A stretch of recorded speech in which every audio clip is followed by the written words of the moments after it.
And welcome back to redheart.com as well as the Crochet Crowd. Today is about a hot trending project that people are absolutely loving. This is the corner to corner Afghan. It is so simple, it is fast, and it is fabulous. Let me tell you a little bit more about it before we dive into this tutorial today. Now when looking at this, we start off and we have one little section. I call them boxes. You can call them anything that you want to call them, but we have one box. And then suddenly we start here and then we move up and then we have two boxes. And then we move up again and suddenly we have three. So every time we go across, we're adding one additional box to each of this in order to form this gorgeous 90-degree angle. It is a corner to corner Afghan, but that does not mean that your Afghan has to be a square. It can be rectangle. You can actually stop one particular side from growing any further and continue to grow the other side to form that perfect rectangular shape. So today you will notice that there's stitches going in this direction, and then suddenly in the next line it goes in the other direction, and the next line is over. So it gives it a really interesting effect, and if you go up further you can kind of really see in this color trending yarn here that you can see that it's leaning over here.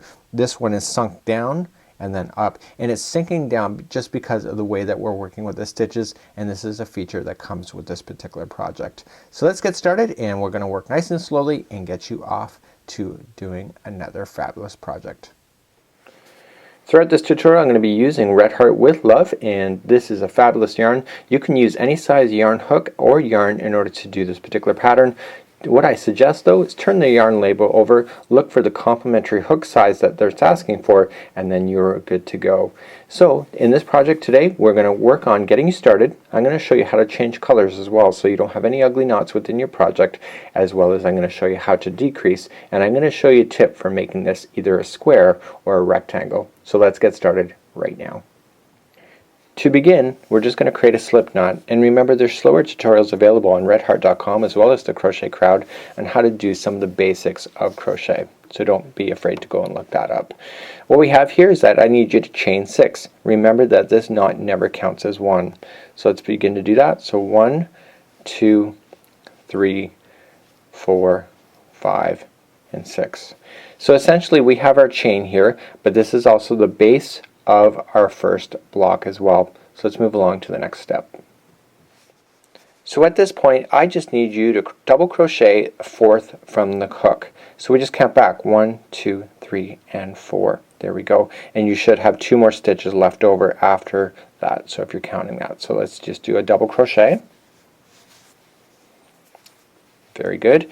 And remember that the first chain counts as a double crochet in the rules, and that'll come into play later on. So I need you now to double crochet the final 2 stitches on this particular chain, just like so. Now in the rules of crochet, or what we're normally used to, is that the bottom area here, the flat area, is the bottom of your Afghan, but in this particular one we're working on the corners, so you got to remember that. So without further ado, let's just turn our project like this. Okay, so just look at it from this point of view. Okay, do you get that? So now I want you to chain 6 again. So 1, 2, 3, 4, 5, and 6. So I'm having you hold it like this because now this string here is actually the real point of this Afghan. This over here, the chaining space here, is where we want to play every time we're moving in the direction of coming across. So this chain is very important. So let me explain how that's going to work. Simply just keeping it looking like this, I need you to double crochet fourth from the hook, just like you started. So every time we start a row, we're always going to do this chain 6. And then we're always going to double crochet fourth from the hook. And it gets really quick once you know to look for that. So just continue. You have 2 more chains to work in, so just 1 double crochet in the last 2 chains before you run into the bottom section like you have. So this is what you have so far.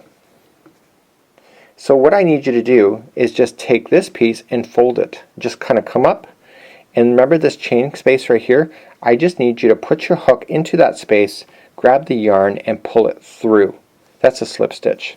So essentially now you have these stitches that appeared like that when we started, but the way that we just did it now is that it's just pulled it over onto its side. we're not finished this row now. So now we're going to chain up 3, 1, 2, and 3, and in that chaining space that we've already slip stitched to, right down there is where we're going to put 3 more double crochets.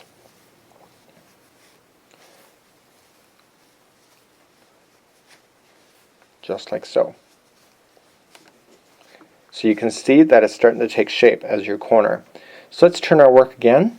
So this is the rule. Remember what I've already said. You always start off a row by chaining 6. 1, 2, 3, 4, 5, and 6.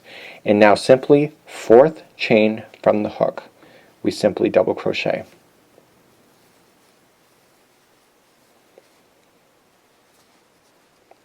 And we double crochet with a total of 3 times, because that chaining of that first chaining that we have counts as 1. So you always have groups of 4. Okay, so there you go. So simply now what we have to do, this is the end, we just fold it up, and just like what we did before, this is the chain space that you have there. You just want to slip stitch like there, and now we chain up 3. 1, 2, and 3. And we work in this same chain space for 3 more double crochet. But we're now getting bigger, aren't we? So what's going to happen is that we're not ready for an edge yet. We have to keep going across. So essentially we bring up this next section. This is the end chain here. We come into the end chain, we slip stitch, and you can really start to notice that the pattern here, we chain up 3 again, 1, 2, and 3. And we come in for 3 more double crochets.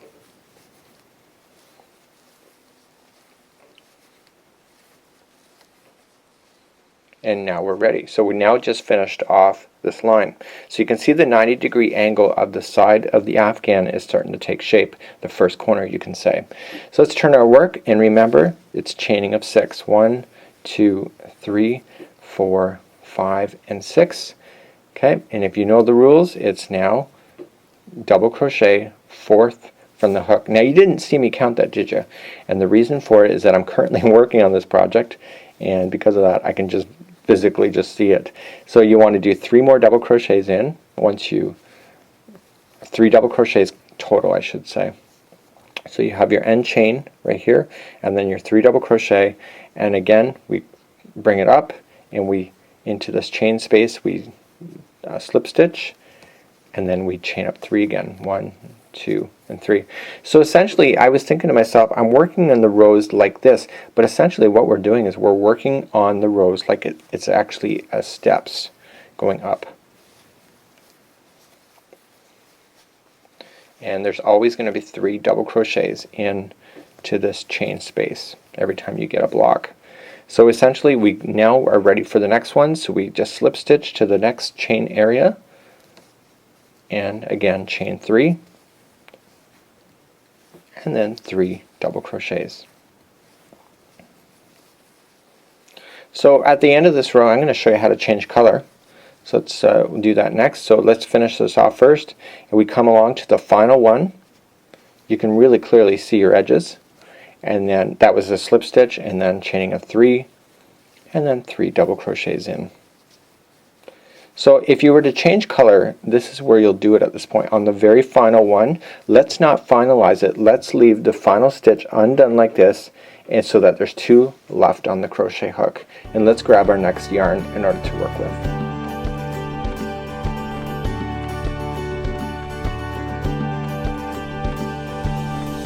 I'm going to grab my next yarn. This is the hot pink, and I just form a slip knot. You don't have to, but I do it just for my own peace of mind that I know it's never going to fall apart. So I have a slip knot ready, and essentially what I would have done is grab this pink and pull it through, but I'm going to grab the new one here and pull it through instead. And I've cut the pink off camera. This other pink, I've cut it, and essentially I just want to turn my work at this point. So now I'm using the new pink instead. So remember what I said, we have to chain up 6, 1, 2, 3, 4, 5, and 6, and essentially we have to come 4th from the hook. Now you can see that I haven't touched any of the stragglers yet because I don't want you to. Not yet, we're not ready for it. So we need to get this block done before we move on. to hide those stragglers into position so you don't see any ugly knots within your project. And remember, it's the 3 double crochets coming back, just like you see. So here is the stragglers at this point, and I want to grab them and I want to seal them into position. So here's what we're going to do. We're just going to grab the single crochet, the chain, and we're going to do a slip stitch. But what I want you to do is put the stragglers on top of the slip stitch, just like so. So they're now on top, and now slip it. And what that's going to do, it's going to trap those stitches underneath of that slip stitch. So we're starting the next block, aren't we? So I'm just keeping these stragglers in the front so I can see them. So 1, 2, 3, and keeping these stragglers so that they're in line with that whole stitching, that whole chaining area underneath. We're just going to continue to trap them in. Remember, every block is going to have 3 double crochets after you chain. So I'm going to now ready for the next one. So the next block is over here. I'm just going to do the slip stitch, and if I have any more stragglers, I'm just going to drag the stragglers so that it's on top of that as well. Trap it into position with the slip stitch, and then chain 3 again, and then we're just going to move and do 3 more double crochets. So I would do that with a total of probably about 2 blocks. Nothing usually more than that. You don't really need to. So if you run out of the same color in the middle of a line, you can do the same procedure of just being able to join the colors so that you'll never see your stitches at all. So we're just going to continue it along. 1, 2, and 3. And voila. So here is the deal. I'm going to finish off this round here, or this row, so that it's right in the center. But what if you didn't want an Afghan that was square? And what if you wanted it rectangle? So in the next portion of this video, I'm going to show you how to be able to change it so that you don't have to necessarily work this into a complete square. You can actually do a rectangular shape instead. So stay with me right now.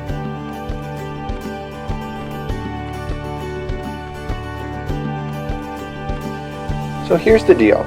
Here's where we are right at this moment, and if I was wanting to make this a complete square, I would want to make sure that I'm going to end both of these from growing at the very same time. So for example, say I want this to be more of a rectangular, what I need to do is stop one side from growing, so I won't let it go out any further, but I'm going to start bringing it in on an angle, and I allow one side to continue to grow, and therefore you'll end up with the rectangular. So if you want to do a bedspread, or for a single bed or anything like that, you can still do this concept. All it will mean is that you're going to have a section within the middle of your Afghan that is all going to be the same, and then as soon as you get to the length that you want on this side, you start saying, okay, that's it. So on the other side you start bringing it in, and this side you start bringing it in to make it smaller, and hopefully that makes sense for you. So let's learn how to begin to decrease the size of these. So I'm just finishing up a line like you normally would, but I'm not going to grow it anymore. So normally what I would have done is slip stitched here, and I would have chained 3 and continued so that I ended up with a piece that comes out like this. But I don't want that. I want this now to be the final before I grow any more. So essentially I'm going to slip stitch like I normally would, but I'm not going to chain up 3 at this point. I'm simply now going to turn my work. This is now my new edge of my project. So essentially all I'm just going to do is this. I'm going to follow the edge with a slip stitch for 1, 2, and 3. I don't want to go any more than that. I want to maintain and keep this from being any kind of lopsided. So on the very final one that you just have, you simply now chain up your 3 at this point, and working into the first chain is 3 double crochets. So when you're decreasing, you don't need to worry about that 6 anymore. You only worry about that 6 in the starting when you're increasing. And again, just working your way across like you normally would. So we slip stitch, chain 3, and then 3 double crochets into each one of the chain spaces that you have. Like this. So a very easy concept to follow. This could almost be a Barbie size thing. This is a hot trending project, as I kind of mentioned at the start of this video, and the reason for it is that essentially what happens is that this side grows really quickly, and then you get to the middle sides where it slows down. But once you decided that you no longer want to grow it and you want to start going smaller, you're essentially doing less and less work by the time that you get to the end, and that really ends up speeding along as you finish. So that's really kind of a neat concept as well. So for this side, I have already ended on the other side. So essentially, if I wanted this to be square, I would end this right here, doing a slip stitch here, and then slip it, and then continue to go up. But I don't want to do that. I can, but I don't want to, because I want to show you how to do a rectangle, because I think more of you are wanting to do that. So I would continue to grow this side by, you know, continuing to make as if we are growing, even though the other side isn't. Like that. So you can kind of see we have a complete square going on this side now, and essentially we are now going to be working our way up.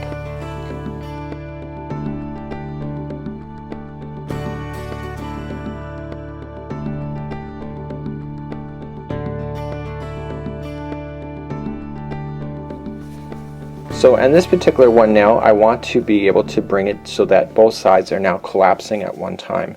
So I'm still going to chain my 3 and go in 3 double crochets in.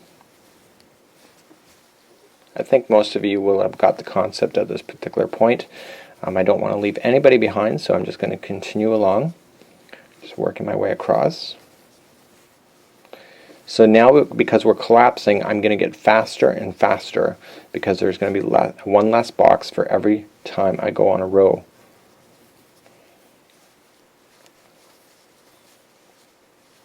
These make for really quick, super, and really fabulous baby Afghans too, by the way. If you're ever looking for a project, this might be it. And so I'm on my very last one now, because I do not want to grow my Afghan anymore. So just like I've been doing on the other side, I simply just stop. I slip stitch in. This is my new corner.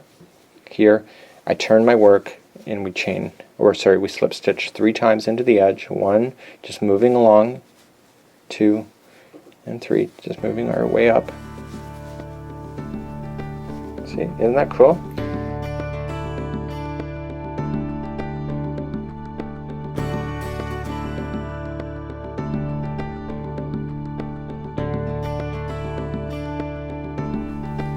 So we just got the one little box left. So 1, 2, and 3. 3 double crochets. And then we just simply slip stitch. And then we are completely done this particular project. So we just cut our yarn. And we just weave in our ends. And if you were making a Barbie-sized bedspread, voila, you'd already be done. But you can see that this was a very easy and quick and really quite a fun project to work on. So you can really see that the stitches kind of turned sideways when we were working on it, and it looks identical on both sides. So you're a winner no matter how and which way up this Afghan is facing. Until next time, on behalf of redheart.com as well as the Crochet Crowd, thank you so much for joining me. And remember, for more free patterns and ideas, please check out redheart.com as well as the Crochet Crowd. We'll see ya. Bye-bye.